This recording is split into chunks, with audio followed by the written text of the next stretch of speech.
The knock on my bedroom door was sharp and cold. My father stood there, arms crossed, while my mother avoided my eyes. "You have 48 hours to pack your things," he said flatly. "This house belongs to Zena now." My heart stopped. Zena, my younger sister, smiled from behind them, holding the house papers like a trophy.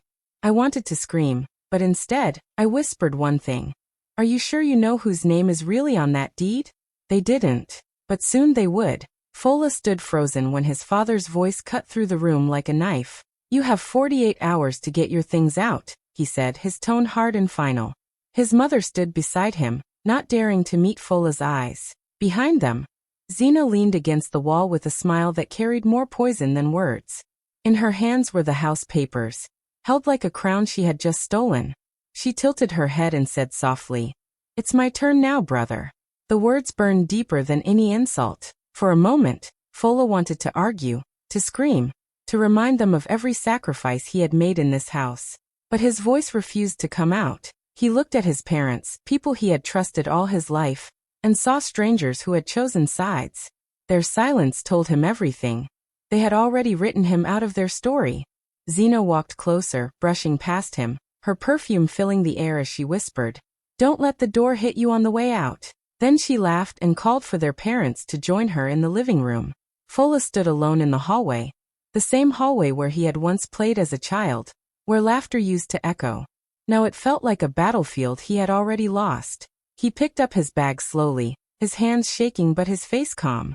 He walked toward the door without giving them the satisfaction of seeing him break. His heart was heavy, but inside a storm had started. Every step out of the house carved a deeper wound. Yet with each wound came a strange strength. He did not slam the door. He closed it gently, almost like sealing a promise to himself. Outside, the night was quiet, but inside him, nothing was calm. Fola knew this was not the end. Zena might have smiled like a winner, and his parents might have believed they had pushed him out for good. But he carried something they did not know. His silence was not defeat. It was preparation. His footsteps faded into the darkness, but his resolve grew louder with every step. Something inside whispered that the storm they had awakened would soon return. And when it did, none of them would be ready. The very next evening, the house that once felt like Fola's safe place was filled with loud music and laughter. Bright lights shone through the windows as cars parked outside. Zena had decided to celebrate her new victory, and she wanted the whole neighborhood to see it. Inside, the living room was decorated with balloons and ribbons, as if she had just won a prize. She walked proudly from room to room, dressed in an expensive gown, telling everyone, "This is my house now. I'm the real heir." Her friends clapped and cheered, raising their glasses while some of them whispered in surprise at how bold she was. She took them on a tour of every corner, pointing to the walls and furniture, claiming them as hers. "Even the kitchen belongs to me now," she laughed, and everyone laughed with her. Their parents sat comfortably among the guests, smiling like proud hosts. They nodded at every word Zena said, as if this moment proved she was the child they had always wanted. The sight was painful to Fola. He stood quietly at the gate, hidden in the shadows, watching as people entered freely into the house he had grown up in. Every cheer, every laugh felt like a knife cutting deeper into his chest. He saw his parents raise their glasses in a toast, celebrating Zena as though she had worked for everything. He remembered the nights he stayed awake fixing the leaking roof, paying bills when no one else could, and covering up his parents' debts. Yet here he was, outside the gate like a stranger. Zena's voice carried through the night air, loud and sharp. "I told you all," she said to her friends. "My brother was never good enough. Grandma trusted me to take over, and now look, I own it all." Her friends cheered louder, taking pictures and videos, posting them online. Every camera flash felt like it was mocking Fola, reminding him of everything he had lost. But even as his heart ached, Fola stayed silent. He clenched his fists and forced himself not to walk away. Something inside him told him to keep watching, to let them enjoy their fake victory while it lasted. His humiliation was heavy, but beneath it was a fire that would not die. Standing at the gate, Fola made a quiet promise to himself. One day soon, they would know the truth, and this party would be remembered not as Zena's triumph, but as the beginning of her downfall. That night, while the music and laughter from Zena's party still echoed in the distance, Fola sat alone in the small room he had rented nearby. His mind was heavy with pain, but he could not sleep. Every image of Zena smiling and their parents cheering her on burned in his head. He buried his face in his hands, asking himself over and over, "Why me? Why would they treat me like this?" Then slowly a memory came back, a memory so clear it made him sit up straight. He remembered his grandmother's voice, calm but serious, on the night she had handed him a sealed folder. She had pressed it into his hands and looked him directly in the eyes. "Fola," she said softly, "this is not for today. This is not for tomorrow. This is for the day the world turns its back on you. When that day comes, open it, and you will understand." At the time, he was young and confused. He had tucked the folder away in an old trunk, never daring to touch it. But now, with his own parents throwing him out and his sister celebrating his downfall, Fola realized the day his grandmother had spoken about had finally come. His hands trembled as he searched through the trunk where he kept his few belongings. Under worn-out clothes and old notebooks, his fingers touched the envelope, yellowed with age but still sealed tightly. His heart raced as he held it, feeling the weight of his grandmother's wisdom. For a moment he hesitated, afraid of what he might find inside. But then he thought of Zena's laughter, of the way she had called him worthless in front of everyone, and his fear melted into determination. Carefully, he broke the seal and opened the folder. Inside were papers neatly arranged, official documents with signatures and stamps. His eyes widened as he read. The house he had grown up in, the very house Zena claimed to own, was not in her name. It was not even in his parents' names. It was in his name. His grandmother had made sure of it. Along with the property papers was a handwritten letter, her words flowing across the page. "My dear Fola," the letter began, "I know life will not always be fair to you. I have seen the favoritism, the way your parents lean toward Zena. But I also know your heart. You are steady, patient, and strong. That is why I chose you. This house, this legacy, it belongs to you. When they turn away, remember that I never did." Tears filled Fola's eyes as he read the last lines. The pain in his chest slowly turned into hope. His grandmother had trusted him when no one else did. Holding the papers tightly, he whispered to himself, "They think I have nothing. But they don't know. They don't know what's coming." Fola sat at the small wooden table with the folder open in front of him, his eyes moving slowly across each document. At first, he thought his tired mind was playing tricks on him, but the more he read, the clearer it became. The house that his parents had ordered him to leave, the same house Zena was proudly calling hers, had never belonged to her. Every paper, every legal stamp, every signature, pointed to one name alone, his. Written clearly in black ink was Fola Adeyemi, and nothing could erase that truth. His hands shook as he turned the pages, feeling both relief and disbelief. For days he had been walking with his head bowed, thinking he was worthless and unwanted. Yet here, in his hands, was proof that he was not only worthy but chosen. His grandmother had made sure of it. She had known what the future would hold, and she had protected him in a way no one else had. Tucked at the back of the folder was a folded piece of paper, a handwritten letter in his grandmother's careful script. Fola's eyes filled with tears as he opened it. The words seemed to speak directly to his wounded heart. "My dear Fola," it began, "if you are reading this, it means life has turned cruel, and those you trusted have failed you. Do not let this break you. I watched you as you grew. I saw how you cared for others without asking for praise, how you worked quietly when no one noticed, how you never let jealousy eat your heart. That is why I chose you. This house is yours, because I know you will protect it with wisdom and kindness." Fola paused, pressing the letter to his chest, remembering her gentle smile and the warmth of her embrace. He could almost hear her voice telling him not to give up. The letter continued, "Your sister is clever, but her heart is quick to pride. Your parents are blinded by favoritism. But your strength is in your patience. One day, they will see who truly carries this family's legacy. Until then, stand tall. Do not shout. Do not fight recklessly. The truth is already yours." By the time he finished reading, Fola's tears had dried. In their place was a steady fire, a new kind of strength he had never felt before. The humiliation he had suffered, the cruel words, the laughter, they no longer crushed him. He looked at the papers again and whispered, "Grandma, you believed in me when no one else did." Holding the documents close, Fola knew he was no longer the outcast. He was the rightful heir, and the day to reveal the truth was coming sooner than anyone expected. Fola woke up the next morning with a new kind of calm in his heart. He knew the truth now, but he also knew he had to be smart.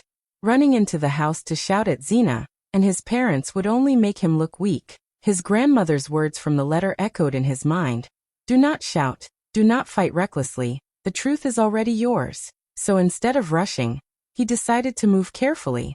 He tucked the documents safely into a leather folder and dressed neatly. Then he went to the one person he could trust to confirm everything. The family lawyer, Mr. Adebayo. This man had worked with his grandmother for years and had handled many of the family's matters. Fola walked into the lawyer's office quietly, his face calm though his heart was pounding inside. Mr. Adebayo welcomed him with a surprised look, asking, Fola, what brings you here so early? Without wasting time, Fola placed the folder on the desk. Sir, I need you to look through these papers, he said firmly. The lawyer adjusted his glasses and opened the documents. For several minutes, he read carefully, checking each signature, each stamp, each official seal. The silence in the room felt heavy, but Fola sat still, refusing to let his nerves show. Finally, the lawyer leaned back in his chair and looked directly at him. Where did you get these? Mr. Adebayo asked softly. My grandmother gave them to me, Fola replied. She told me to open them only when the world turned against me. Now it has. The lawyer nodded slowly, understanding the weight of his words. Then he tapped the papers gently and said with certainty, These documents are real. They are binding. According to the law, Fola, they don't own the house. You do. For a moment, Fola felt his chest grow lighter, as if a mountain had been lifted. The lawyer even pulled out the official property register to cross-check, and there it was again, Fola's name written clearly as the rightful owner. Every doubt vanished. Mr. Adebayo leaned forward. You must not act in anger. Keep this quiet for now. Let them dig their own hole.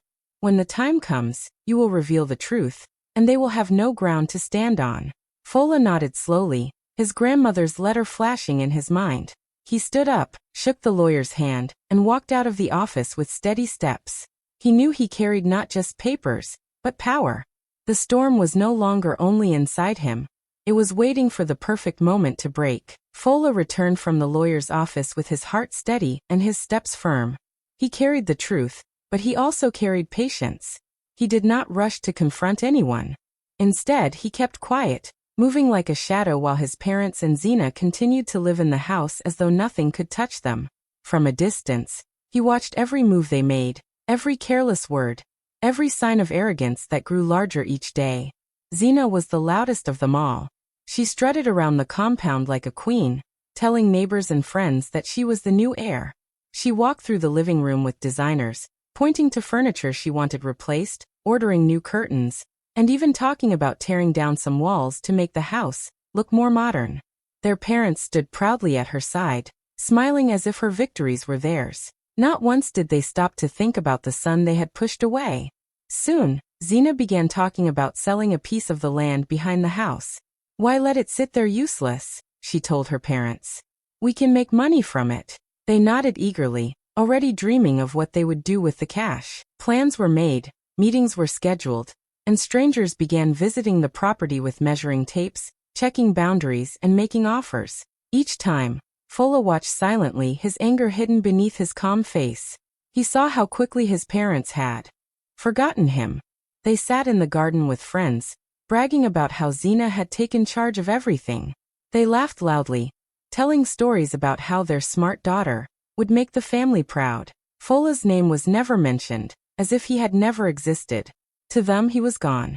To Zena, he was nothing more than a memory she had already erased. But while they sank deeper into their pride, Fola stood firm, waiting. He knew the truth was his strongest weapon, and the longer he stayed silent, the more they revealed their greed. Each day they spent celebrating was another day they dug themselves deeper into a hole they could not escape. He walked past the house sometimes, hearing the music, the laughter, and the sound of hammers as workers redecorated.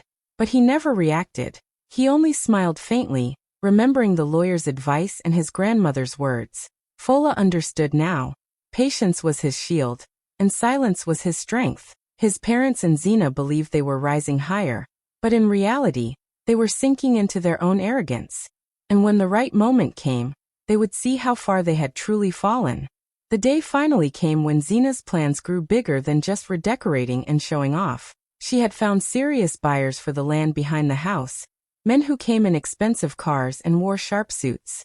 Her parents rushed to prepare, making sure the living room was clean, serving drinks, and welcoming the visitors with bright smiles. Zena wore her best dress, walking around with the confidence of someone who believed nothing could touch her. She told the buyers how soon they could take possession once the paperwork was signed. Everyone in the room laughed, clinked glasses, and spoke as though the deal was already done. Zena's parents nodded proudly, bragging about how their daughter had taken charge of everything. The buyers listened carefully, impressed by her boldness, and soon the papers were placed on the table. Zena's hands trembled with excitement as she reached for a pen, ready to sign away the land that never truly belonged to her. But just as she leaned forward, the front door opened quietly. Fola stepped inside, his face calm, his step steady. The laughter stopped, and every eye turned toward him. Zena frowned, annoyed that her brother had dared to show up. "What are you doing here?" she snapped. Their parents glared at him, but Fola did not argue. He simply walked closer to the table where the papers lay and looked directly at the buyers. "Before you sign anything," he said in a steady voice, "please confirm the name of the rightful owner in the property records. It would be a mistake to finalize a deal without knowing who actually holds the title." The room went silent. The buyers looked at one another, confused. "What does he mean?" one of them asked. Zena laughed nervously and waved her hand. "Ignore him. He doesn't know what he's saying. This land is mine. I have full control here." But the buyers were professionals. They did not like uncertainty. One of them turned to Zena and said firmly, "We cannot continue until we check the records. If there is even a small doubt, we need clarity." Zena's face went pale, and her parents shifted uncomfortably in their seats. Still, the buyers pulled out their phones and laptops, making quick calls and checking official databases. The silence in the room grew heavier with each passing second. Fola stood still, his expression calm, his eyes fixed on the papers. He did not need to say another word. Within minutes, the buyers found what they needed. The name that appeared in the records was not Zena's, and it was not their parents'. It was Fola Adeyemi. The buyers looked up, shocked, while Zena froze in her chair. For the first time, the balance of power shifted, and everyone in the room realized that the truth was no longer hidden. It was standing right in front of them. The air in the room turned heavy as the buyers finished checking the property records. One of them slowly lowered his phone and looked straight at Zena, his expression cold. "This property is not yours," he said firmly. "The records show the rightful owner is Fola Adeyemi." His words cut through the silence like a blade. For a moment nobody moved. Then gasps broke out among the guests who had gathered to witness Zena's big deal. Zena's painted smile vanished instantly. Her confident posture collapsed, and she stared at Fola as though he had appeared out of thin air to ruin her life. "No, that's impossible," she whispered, shaking her head. "It's a mistake." She grabbed the papers on the table, flipping through them desperately, as if her denial could change the truth written in black and white. Their parents stood frozen, their faces drained of color. The proud expressions they had carried for weeks disappeared. Fola's father tried to speak, but his words stumbled out weakly. There must be some confusion." Their mother wrung her hands nervously, looking from Zena to Fola, as if searching for an explanation that would save them from this humiliation. But the buyers were not interested in excuses. They pushed their chairs back, standing with stern faces. "We do not involve ourselves in dishonest dealings," one of them said sharply. "Wasting our time with false claims is an insult." They picked up their briefcases and headed for the door without another word. The sound of their footsteps echoed through the room like thunder, each step leaving Zena and her parents more exposed. Neighbors who had gathered outside to watch the so-called big sale began whispering among themselves. Some covered their mouths in shock, while others shook their heads at the arrogance that had just been destroyed in seconds. Through the open windows, the voices carried inside, adding another layer of shame. Zena stood frozen, her eyes wide, her pride shattered. Her lips trembled as she tried to form words, but nothing came. The papers in her hands slipped and scattered across the floor. Their parents looked at her helplessly, but they too had no defense. All the pride, all the boasting, all the cruel laughter they had shared at Fola's expense now hung over them like a heavy cloud of disgrace. Fola, however, remained calm. He did not raise his voice or gloat. He simply stood there, the rightful owner, his silence more powerful than any words. The bombshell had already been dropped, and its impact was enough. Zena and her parents were left standing in ruins of their own making, while the truth stood tall beside Fola for everyone to see. The room that once rang with laughter now sat in complete silence. Zena dropped to her knees, tears streaming down her face as the reality of her downfall hit her. The confidence she had carried for weeks was gone. Her expensive dress, her loud voice, her endless pride, none of it mattered anymore. She reached for the papers on the floor as if holding them could somehow change what had already been proven. "This can't be true," she sobbed, her voice shaking. "It was supposed to be mine." Their parents, who had once looked at Fola with cold eyes, now turned desperate. His father stepped forward, his voice trembling. "Fola, son, please let's talk. Maybe we can work something out." His mother added quickly, "Yes, your sister didn't mean harm. She was only excited. You know we love you." The same voices that had thrown him out of the house days earlier were now soft, pleading, and filled with fear. But their words carried no weight. The damage had already been done. Outside, the whispers of neighbors grew louder. People shook their heads, some pitying Fola for how he had been treated, others mocking the arrogance of his family. "They betrayed their own son," one woman said. "And for what?" "Pride and greed," another replied. Every whisper was like a mirror, forcing Zena and her parents to see themselves as the world now saw them. Selfish, cruel, and foolish. Zena's sobs grew louder, but no one rushed to comfort her. The very parents who had supported her arrogance now stood frozen, ashamed to be seen. Their proud reputation in the community had crumbled in a single moment. The family that once walked with their heads high now sat in silence, broken under the weight of their own choices. Fola stood tall watching them, but he did not mock them or raise his voice. He didn't need to. The silence in the room, the tears on Zena's face, and the shame in his parents' eyes were louder than any words he could say. For so long, they had laughed at him, dismissed him, and cast him aside like he was nothing. Now they sat before him powerless, stripped of the pride that had blinded them. The once celebrated family had fallen. Their arrogance had turned into disgrace, their voices into whispers, and their pride into ashes. The very people who had mocked Fola now sat with their heads bowed, unable to face him. The power they thought they had was gone, and in its place stood the truth, a truth that had lifted Fola higher while bringing them lower than they had ever imagined. The air was heavy with silence when Fola finally turned toward the doorway. His eyes swept across the room, meeting the faces of the family who had mocked him, betrayed him, and tried to erase him. They sat with slumped shoulders, too ashamed to speak. Zena's tears stained her face. Her parents' eyes darted nervously around, searching for words they couldn't find. For the first time, Fola wasn't the weak one. He wasn't the quiet boy they had dismissed. He was the man standing in the very house they had tried to steal from him. He took a deep breath, his voice calm but firm.